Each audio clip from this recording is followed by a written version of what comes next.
Bugün karşıma bir video çıktı. Bir nefer deyirdi. Bu səhifəni izləyin, birlikdə öyrənək, birlikdə inkişaf edək. Buna heç bir etirazım yoxdur. Öyrənmək də gözəldir, öyrətmək də. O məsələ buradan sonra başlayır. Videolarının davamına baxdım. Son vaxtlarda paylaşımları diqqətimi çəkdi. Cəmi 2 ay keçir və eyni adam artıq kurs satır, mentorluq edir, insanlara ağıl verir, özünü peşəkar kimi təqdim edir. Mən bir şeyi başa düşə bilmirəm.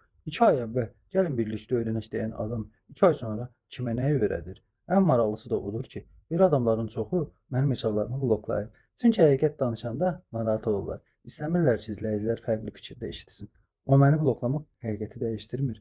Tradingdə əsas onların danışmağı deyil, nəticə göstərməkdir. Bu bazarda söz demək çox asandır, amma illərlə intizamlı şəkildə nəticə göstərmək çox çətindir. Ona görə də kiməsə pul ödəməzdən əvvəl özünüzə bir sual verin. Bu adam həqiqətən tradingdən qazanır, yoxsa treyderlərdən qazanır? Bu sualın cavabı sizə hər şeyi öyrədəcək. Sonda isə hər kəsə uğurlar dostlar, bol qazanclar olsun. Bu videoda görünən ticarətimiz köhnə ticarətlərimizdəndir. Çaşqınlıq yaratmasın sizdə. Təşəkkürlər izlədiyiniz üçün.